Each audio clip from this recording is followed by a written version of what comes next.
Her på klinikken har vi et tværfagligt samarbejde omkring behandling med Termivart, så vi har også kvindelige gynækologer, som udfører den her behandling.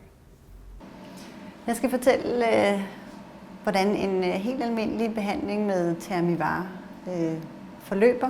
Behandlingen foregår i et lukket lokale med adgang til eget omklædningsrum, så der er ingen mennesker, der kommer ind og ud af lokalet, mens behandlingen foregår. Når patienten bliver behandlet, ligger hun på lejet. Princippet bag Termivart-behandling er jo at stimulere løs hud og underhud med varme. Og varmen kommer fra Termivart-proben, som i princippet er lavet af plastik, og som er ny for hver patient. Det vil sige, at der vil ved hver behandling blive brugt en ny, ren, steril Termivart-probe. Proben er inddelt i linjer, som angiver 1 cm, 5 og 10, så behandleren hele tiden har fuld kontrol over, hvor proben befinder sig.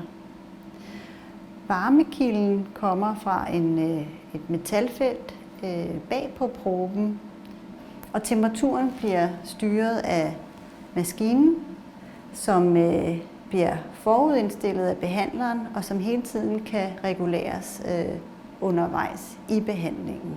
Den fortæller os, hvad temperaturen er fra proben, og hvad temperaturen er på det område, der bliver behandlet. Når behandlingen begynder, er det vigtigt at bruge gelé, som sikrer god kontakt mellem det behandlede hudområde og proben.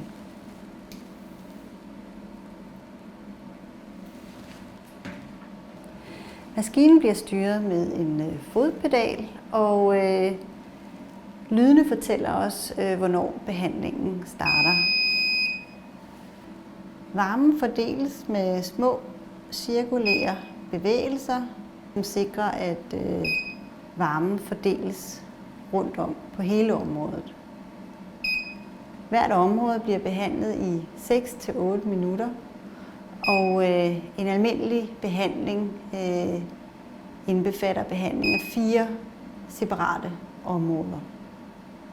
Når behandlingen er slut, slukker jeg med min fodpedal, og proben bliver smidt ud med det samme. Den bliver ikke genanvendt.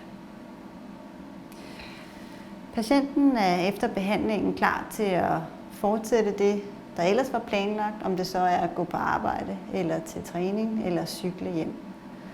Så en rigtig vigtig del af Termivart-behandlingen er, at man ikke behøver nogen sygemelding.